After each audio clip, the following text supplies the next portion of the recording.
దేవునికి స్తోత్రం కలుగును గాక. 2026 మార్చి నెల 7వ తేదీ నేటి అనుదిన ధ్యానం కొరకు 2 కొరింథీ పత్రిక 5వ అధ్యాయం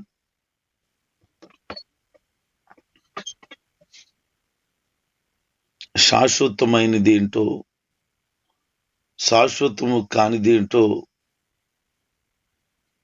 తెలియపరుచుచున్న ఒక అమూల్యమైనటువంటి అధ్యాయం. అతి ఎక్కువ జనాభా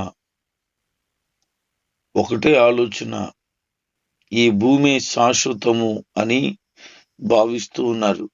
కొద్ది మంది మాత్రమే ఇది శాశ్వతము కాదు, నిత్యత్వం ఉన్నదని ఆలోచన కలిగి బ్రతుకుతున్నారు. ఈ భూమి మీద మన దేహం ఒక గుడారం అని, అది శిథిలమైపోతుందని, అనగా మట్టయిపోతుంది అని, దేవుని చేతి పని కాక కట్టబడి ఉన్నటువంటి పరలోకముందే అదే నిత్యమైనదని తెలియపరుచుతూ ఉన్నాడు. శాశ్వతమైనదేంటో శాశ్వతము కానిదేంటో గమనించక శిథిలమైపోయే దాని కొరకు ఎక్కువగా ఆరాటపడుతూ ప్రయాసపడుతూ నిద్ర ఎరగక సుఖము ఎరగక శరీర ఆశలను నెరవేర్చుకుంటూ బ్రతుకుతున్న పరిస్థితులు ఈ భూమి మీద ఉన్నవారు కలిగి ఉన్నారు. ఏది శాశ్వతం అనేది ఒక్కసారి ఆలోచన చేస్తే అర్థమవుతుంది. అదృశ్యమైన శాశ్వతమైన విషయాలు కొన్నిటిని పౌలు ఇక్కడ రాస్తున్నాడు. ఒకటి ఏంటి అని అంటే పరలోకం, అది శాశ్వత నివాసం. రెండోది ప్రభుతో కలిసి ఉండడం. తర్వాత తీర్పు, అనగా ప్రతిఫలాలను పొందుకోవడం. వీటి మీదే దైవసేవకుడైనటువంటి పౌలు దృష్టి పెడుతున్నాడు. ఎందుకంటే ఈ భూమి శాశ్వతము కాదని, భూమి మీద ఉన్న ఈ దేహము శాశ్వతము కాదని, నిత్యం ఉండే ఆ పరలోకమే శాశ్వతమని భావించి దాని కొరకే ఆశపడి ఆరాటపడుతూ ఉన్నాడు. మరి నువ్వు దేని కొరకు ఆశపడుతున్నావు? మనము దిగంబరులము కాక వస్త్రాలు ధరించుకుని వారముగా కనబడుతున్నాం. ఏ వస్త్రాలున్నాయి? శరీరాన్ని సిగ్గుని కప్పుకునే వస్త్రాలున్నాయి. కానీ ఆత్మ సంబంధమైన రక్షణ వస్త్రాలను ధరించుకొని ఉన్నారా? పరలోక సంబంధంగా మనం ఆత్మ సంబంధమైన వస్త్రములు ధరించుకున్న వారుగా ఉండాలి. ఈ దేహంలో ఉన్నాము కాబట్టి ఏమవుతుంది అనంటే, ఈ దేహము లోపలున్న ఆత్మ ఎప్పుడు మూలుగుతూ ఉందట, ఈ దేహమును నేను ఎప్పుడు విడిచి వెళ్తాను అని. ఎందుకనంటే ప్రభుతో ఉండాలి అనే ఒకే ఉద్దేశం ఆత్మది. రోమపత్రిక 8వ అధ్యాయం 23వ వచనములో దేవుని ఆత్మ మనలను స్వీకరించింది అని, ఈ దేహం విమోచన కొరకు ఎదురు చూస్తుంది అని వ్రాయబడి ఉంది. మనము నూతనత్వాన్ని ధరించుకోబోతున్నాం. ఒక వ్యక్తి తన ఆత్మను తొడుక్కున్నాడు. అలాగే మనము ఆత్మలను ధరించిన వారమై ఉన్నాం. పరలోకం శాశ్వత నివాసం. అక్కడ మనకు ఒక గొప్ప నగరం ఉంది అని దాని గురించిన ఆలోచన ప్రజలకు లేక, ఏమి తిందమా, ఏమి త్రాగుదమా, ఏమి ధరించుకుందమా అని ఆలోచన కలిగి ఉన్నాడు. ఈ ఆత్మ పరలోకం వెళ్ళాలని ఆశ ఎవరికైతే ఉందో వారు ఈ లోకం కొరకు కాక పరలోకం కొరకు బ్రతుకుతారనేది దైవజనుని యొక్క ఉద్దేశం. ఈ దేహంతో ఉన్నాం గనుక మూలుగుతూ దీన్ని వదిలించుకొని కొత్త దేహం అనగా ఆత్మ సంబంధమైన దేహాన్ని పొందుకోవాలనే ఆశ, ఆలోచన కలిగి ఉండాలి. ఎందుకంటే చావునకు లోబడిపోయిన ఈ శరీరం, పాపానికి లొంగిపోయిన ఈ శరీరం, మట్టి అయిపోబోయే ఈ శరీరం కాక జీవము కలిగి నిత్యత్వాన్ని స్వతంత్రించుకునే ఆత్మ సంబంధమైన దేహము కలిగిన వారిగా ఉండాలి. అందుకే చావునకు లోనైనటువంటి ఈ శరీరం జీవమును స్వతంత్రించుకోవాలి అని కోరుతున్నాడు. అందుకోసమే దేవుడు ఏం చేశాడట, మనమందరము కూడా స్థిరపరచబడాలి అనే ఉద్దేశం చేత దేవుడే మనల్ని స్థిరపరిచాడట. ఆయన మన కొరకు ఆత్మను చంచుకరువుగా అనుగ్రహించాడట. ఎంత గొప్ప భాగ్యం! సంచుకరువు అనగా హామీ. దేవుని యొక్క ఆత్మ మనకు హామీగా ఉంది. ఎందుకు అనంటే మన శరీరమును పాప క్రియలలో నుండి బయటికి లాగి నిత్యత్వానికి తీసుకెళ్ళడానికి ఆత్మ మన కొరకు హామీగా ఉన్నాడట. యేసుక్రీస్తు ప్రభువారు మన పాపం కోసమై మరణించి మన కొరకు ప్రార్థన చేస్తూ నిత్యము విజ్ఞాపనకర్తగా ఉండి మనల్ని ఆయన సన్నిధికి చేర్చాలని హామీగా ఉంటే, మనల్ని సర్వసత్యంలో నడిపించబడుట కొరకు పరిశుద్ధాత్మ దేవుడు మనకు హామీగా ఉన్నాడు. అర్థమవుతుందా దేవుని లేఖనాలు? అందుకనే మనం ఎలా ఉన్నాము అని అంటున్నాడనంటే నిబ్బరం కలిగిన వారిగా ఉన్నాము. శరీరంలో నివసించినంత కాలము ప్రభుతో లేమని మనకు తెలుసు. ఎందుకనంటే ప్రభుతో ఉండాలంటే ఆయనతో సమాధానం కలిగిన వారిగా ఉండాలి. కానీ పౌలు యొక్క ఉద్దేశాన్ని ఒకసారి జ్ఞాపకం చేసుకుంటే దేవుడు ఏం మాట్లాడుతున్నాడు అని అంటే, మనం ఈ లోకంలో శరీరంలో ఉన్నప్పుడు ప్రభు మనతో లేడని పౌలు ఉద్దేశం ఏమి కాదు. విశ్వాసులందరిలో ఆయన ఉన్నాడు అని మనకు తెలుసు. దానికి అనేకమైనటువంటి వాక్య లేఖనాలు ఉన్నాయి. మత్తయి సువార్త 28వ అధ్యాయం 20 వచనంలో, యోహాను సువార్త 17వ అధ్యాయం 20 నుంచి 23 వచనాల్లో మనం గమనించగలుగుతాం. అయితే విశ్వాసులు ఇంకా ప్రభువుని చేరలేదు అంటే పరలోకంలో ఆయన సముఖంలో లేరు, వారు చనిపోయినప్పుడు అక్కడికి వెళ్తారని పౌలు చెప్తున్నాడు. ప్రభువుతో లేరు అనంటే దాని అర్థం ఏంటి? దేవుడు మనకు తోడుగా లేడు, దేవుడు మనకి భద్రతగా లేడు, రక్షణగా లేడు అని కాదు. పరలోక సంబంధమైన మాటను చెప్తున్నాడు. కొన్ని విషయాలు మనం అర్థం చేసుకోవడం మన ఆలోచన చిన్నదైతే కొంచెం ఆలోచన చేయడానికి ప్రయత్నం చేయగలిగితే సత్యమేంటో అర్థమవుతుంది. క్రీస్తు సన్నిధికి చేరి శాశ్వతంగా అక్కడ ఉంటాం కాబట్టి మన జీవిత విధానాలపై సత్యం అగాధమైన ప్రభావం చూపేదిగా ఉండాలనేది, అనగా గాఢమైన ప్రభావం. ఇక ఎలాగైనా సరే మనలను నిత్యత్వంలోనికి నడిపించబడుట కొరకై విశ్వ ప్రయత్నం చేస్తూ ఉన్నాడు పరిశుద్ధాత్మ దేవుడు. క్రీస్తుల్లో కలిగి ఉండాలని, క్రీస్తునే కలిగి ఉండాలని ఒక ఆశ, కోరిక హృదయంలో ఎప్పుడు ఉండాలి. యేసుక్రీస్తు ప్రభువారు మన కొరకు ఈ లోకానికి వచ్చాడు. మన పాపములు, అపరాధములను పరిహరించుట కొరకై మన పాపం కొరకు ఆయన పరిహారముగా బలిగా అర్పించబడ్డాడు. అందుకే మాకు ధైర్యం ఉంది అంటున్నాడు.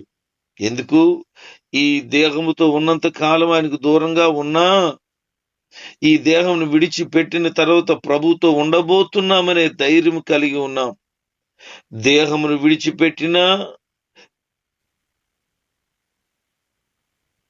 ప్రభుతోనే ఉంటాం. ఇక్కడ ఆత్మరూపంగా ప్రభు మనతో ఉన్నాడు.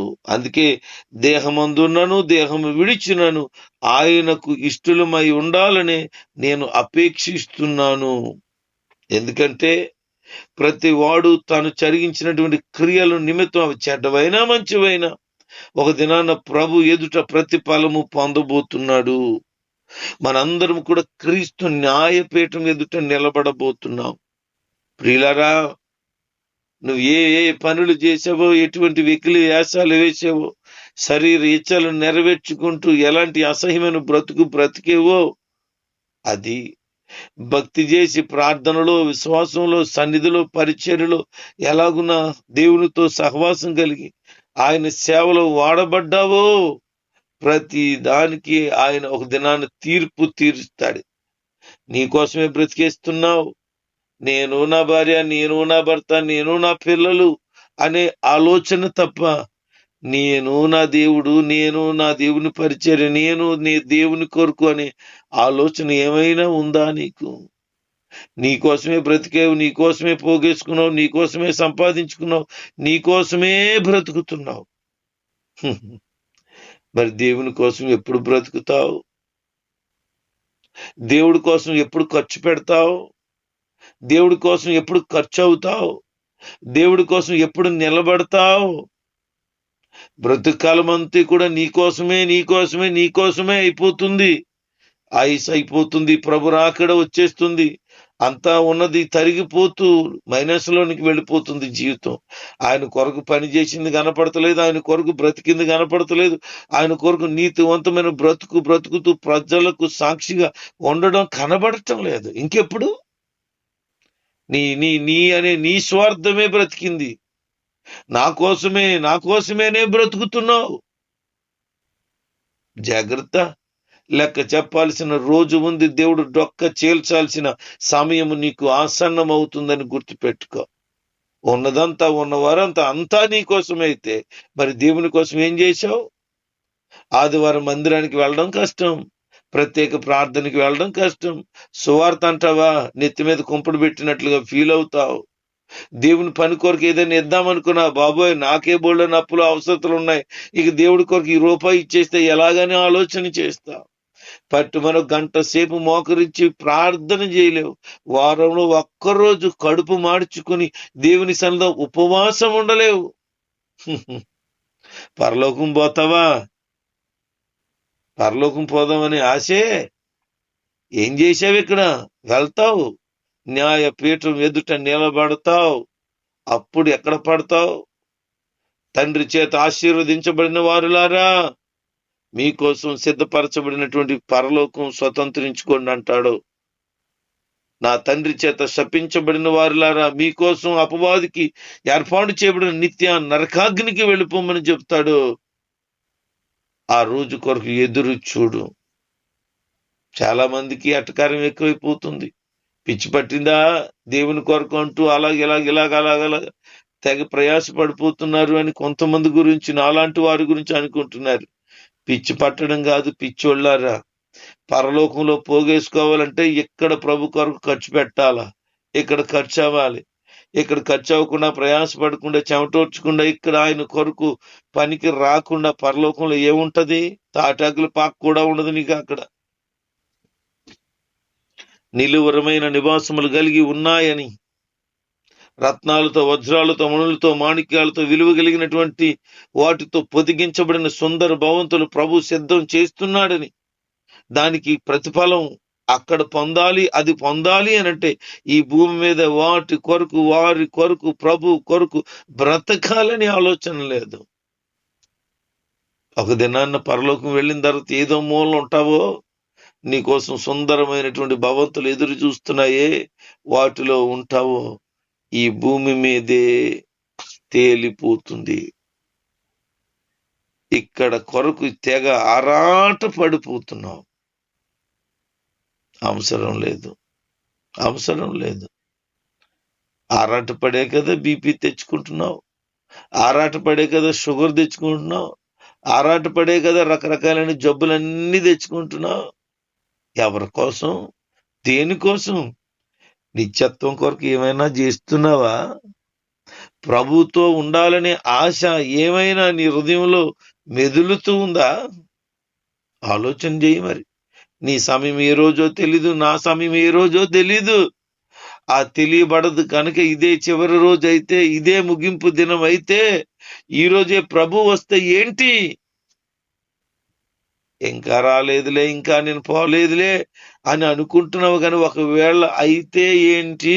ఏం చేస్తావు?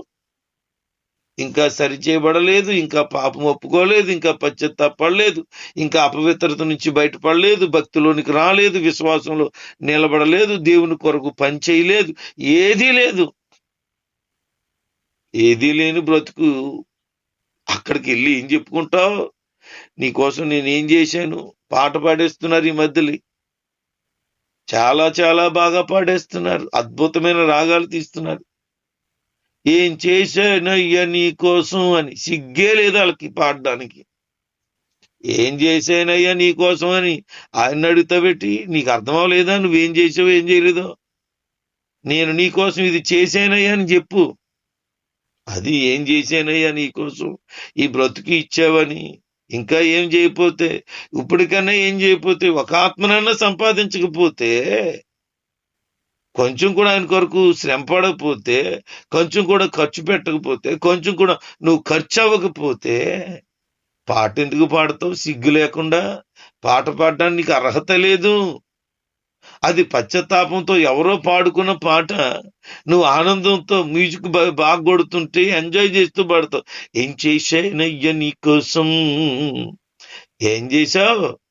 ఏమన్నా అర్థం అవుతుందా నీకు? పాట పాడడం కాదు, పాటలో ఉన్న అంతరార్థాన్ని గమనించు. దేవుని కొరకు ఇక మీదటైనా బ్రతుకు.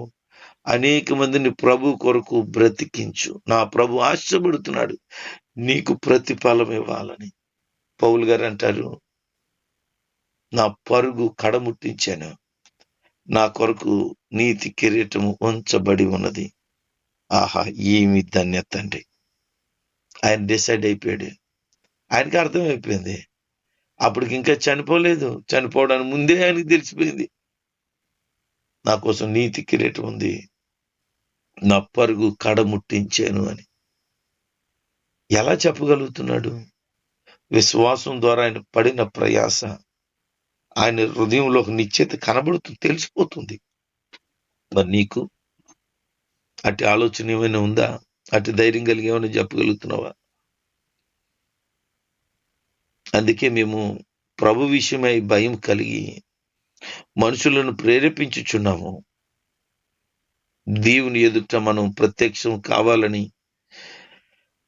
మీ మనస్సాక్షులు కూడా ప్రత్యక్షపడవలసి ఉన్నదని మేము నమ్ముతూ, మీ ఎడల మేము మెప్పు పొందాలని కాదు, కానీ మీరు ప్రభు ఎదుట ఉండబోతున్నారు గనక మీరందరూ కూడా యోగ్యులై ఉన్నారని ప్రభుని బట్టి అతిశయపడాలని ఆశపడుతున్నాం. ఒకవేళ మేము వెర్రివాళ్ళుగా కనపడుతున్నాం, నిజమే కదండి, వెర్రోళ్ళు అనుకుంటున్నారు. దేవుని నిమిత్తమే వెర్రివారు, దేవుని కొరకే ఈ వెర్రితనం అంతాను. స్వస్థ బుద్ధి గలవారమైతే అనుకుంటున్నారు మీరు. అవును, అది మీ నిమిత్తమే. ఆరోగ్యకరమైన మనసు కలిగి ఉన్నాము. కారణం ఏంటంటే మీరు మమ్మల్ని మాదిరిగా చూడాలని, మీరు మాలో ప్రభుని చూస్తూ మావలే ప్రభుని వెంబడించాలని అని పౌలు గారు చెప్తున్నట్లుగా ప్రతి దైవజనుడు చెప్పగలిగితే ఎంత బాగుండు. నేను ఆశపడుతున్నాను అలాగున.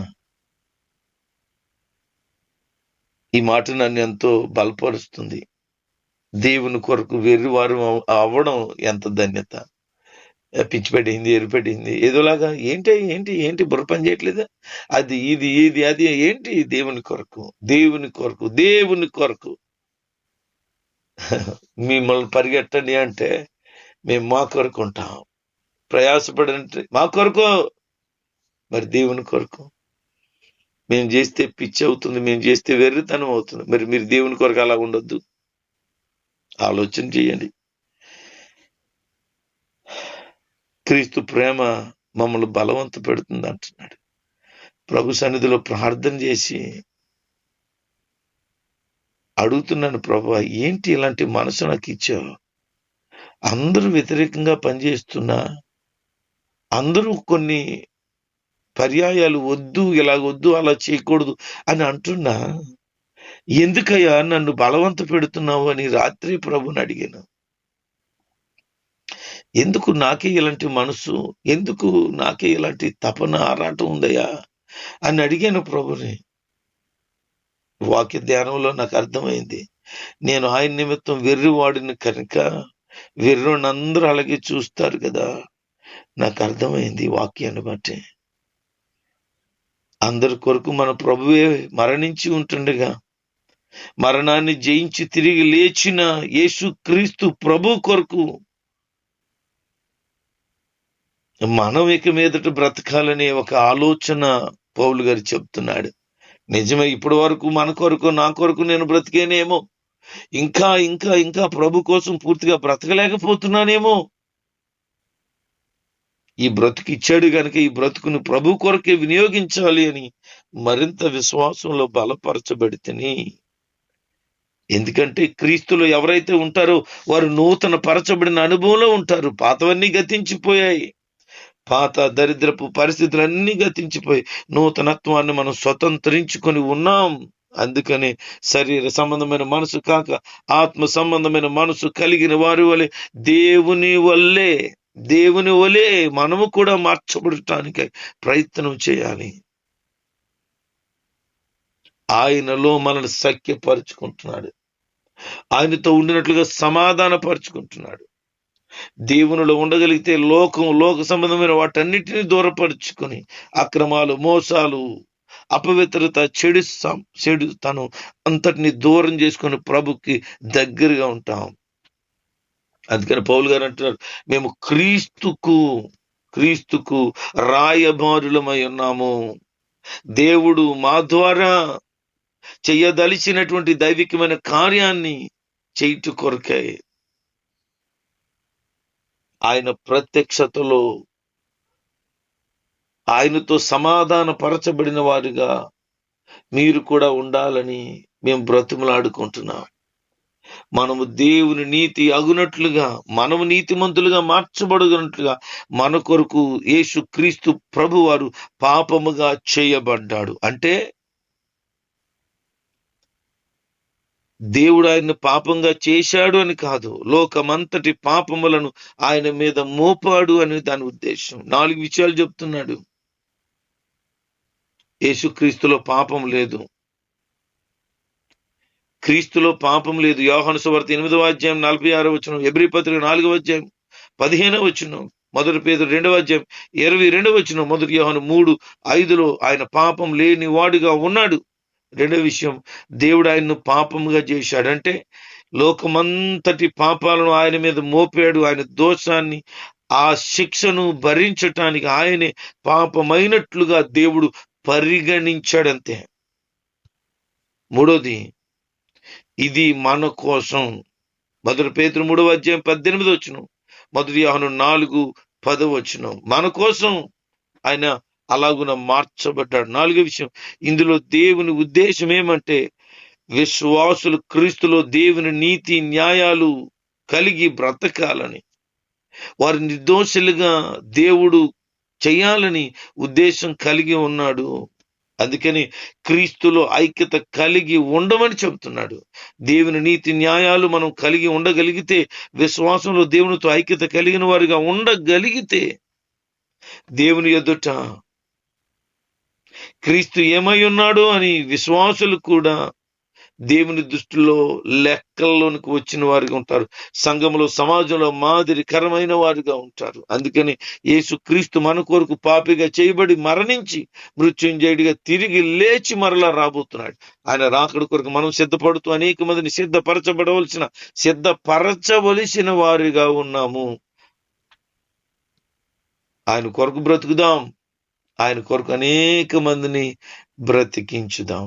దేవుడి మాటలు దీవించి మన విశ్వాసంలో బలపరిచి ఆయన పరిచర్య కొరకు అందరినీ వాడుకొని ఆయన ఉద్దేశం మన పట్ల నెరవేర్చునుగాక. ఆమేన్.